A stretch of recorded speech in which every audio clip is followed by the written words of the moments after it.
Story in the Express so ridiculous it sounds like it's made up. This is unbelievably the world we live in. There's some teething issues in prison, Diane. Can't even begin. So the Express has gone with trans killer now identifies as infant and demands dummy nappies and baby food in jail. So a prisoner called Sophie Eastwood, like, just to give you the talk. So once upon a time, Sophie Eastwood was Daniel Eastwood and was put into jail in 2004 for dangerous driving. Whilst in jail, with a month to go until they were released, Daniel murdered his cellmate by strangling him to death in a very violent manner.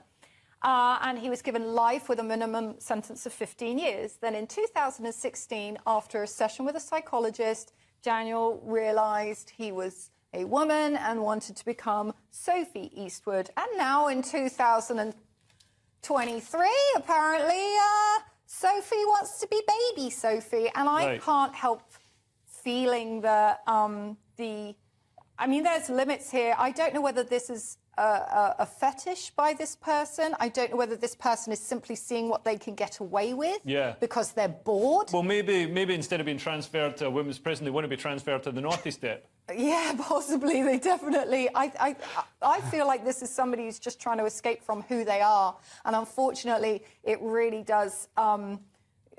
it really does give genuine trans people a bad look, because this now, it makes genuine trans people, this is the kind of thing that they don't want in the news. And this is a very minor person who's doing this. Like, it's one person who is a horrid human being. This is what I hear all the time. Oh, it's just one person. But there's a lot of just one persons doing, you know, wanting to identify as whatever. There's a lot of men who want to identify as babies. I've seen it in other things. The thing that worried me, the thing that jumped out at me, I mean, people can want to do whatever they want. They can dress up, you know, wear a nappy, whatever you want to do, fine. You know, just don't, you know, don't make everybody else get involved. Make everybody... I'm not going to come along and give you a cuddle.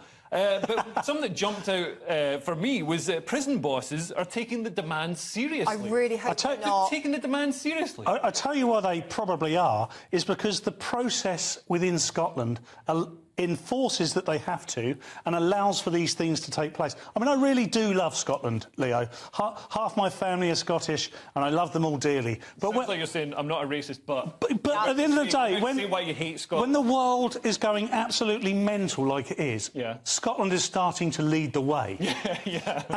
And I didn't see it coming either, Paul.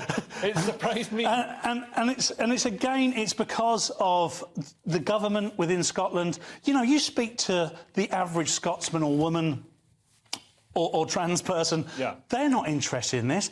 And Diane hit the nail on the head, actually. All this nonsense aside, and there are many stories like this now, they're always going to jump out. All this nonsense aside, the people in this particular case that have been undermined the most are transgender people. They don't want to see this stuff. This completely undermines everything. That's why they should buckle down on the process and prevent it from happening in the first place. The people that are being undermined the most are babies that are going to have to share a cot with this man.